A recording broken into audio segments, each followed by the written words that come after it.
Mesdames et Messieurs, depuis qu'Haïti a été dévasté par le terrible séisme du 12 janvier dernier, la France a appelé à l'annulation internationale de la dette de ce pays. Pendant trop longtemps, Haïti a croulé sous le fardeau de sa dette internationale. Dette qui s'est ajoutée aux catastrophes naturelles pour hypothéquer le développement du pays au cours des dernières décennies. Par conséquent, le désastre qui s'est abattu sur le peuple haïtien n'est pas simplement le résultat du séisme du mois de janvier, il est aussi en partie le résultat de politiques économiques et sociales. Pour que nos efforts de reconstruction actuels constituent une nette rupture avec ce cycle désastreux, une action décisive est nécessaire, non seulement de la part du peuple haïtien, mais aussi de celle des nations créancières et des institutions financières internationales. Je suis très heureuse d'annoncer aujourd'hui notre initiative la plus audacieuse jusqu'ici pour développer les fonds qui seront si essentiels au peuple haïtien dans ses efforts de reconstruction suite à la dévastation provoquée par le séisme. La République française et Haïti partagent des liens historiques, linguistiques et culturels profonds. La fête nationale est une occasion propice pour célébrer les précieuses valeurs de notre République, des valeurs qui ont aussi inspiré le peuple haïtien quand il s'est sorti du carcan de l'esclavage pour fonder la Deuxième République des Amériques. Dans le cadre de la fête nationale, nous annonçons donc le début d'une nouvelle ère de coopération entre la France et Haïti, un partenariat fermement ancré dans nos valeurs communes.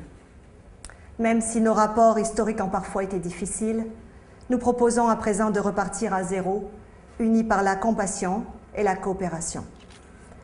En vertu de l'accord-cadre pour la reconstruction d'Haïti dévoilé ce jour par le ministère des Affaires étrangères et européennes, la France rendra les 90 millions de francs or qu'elle avait exigés de la part d'Haïti pour le dédommagement des colons à la suite de son indépendance au début du XIXe siècle. Certains diront que le contexte actuel des crises financières internationales n'est pas le meilleur moment pour un plan aussi ambitieux. Mais c'est justement dans une telle situation, alors que nous sommes déjà en train de revoir notre système financier, que nous nous devons de revenir à nos valeurs fondamentales. Liberté, égalité, fraternité. Celles-ci doivent devenir les piliers de l'économie mondiale si nous voulons cette fois-ci nous assurer que les Haïtiens puissent eux aussi bénéficier de la prospérité économique.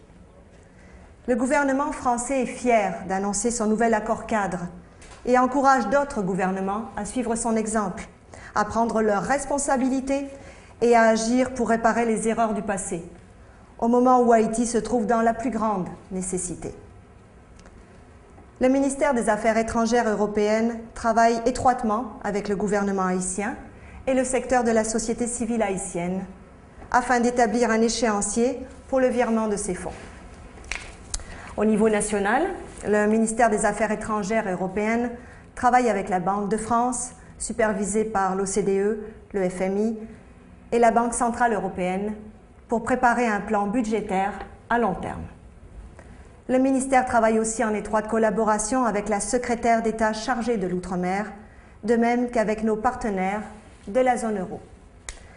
Selon ce nouvel accord-cadre, les 90 millions de francs or qu'Haïti a dû débourser entre 1825 et 1947 seront remboursés sous forme de versement annuel sur une période de 50 ans.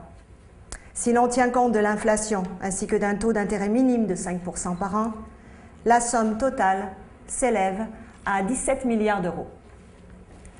Un budget de 2 millions d'euros sera débloqué dès la fin du mois. Le ministre Bernard Kouchner sera disponible pour des commentaires après les célébrations de la fête nationale. Je vous souhaite à toutes et à tous un bon 14 juillet.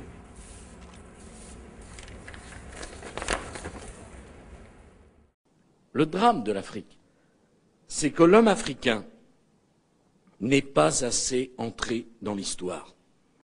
L'erreur des égyptologues, ça a été de parler d'Égypte en la situant par rapport au Proche-Orient ancien. Et en fait, il faudrait peut-être finalement se rappeler que l'Égypte est en Afrique.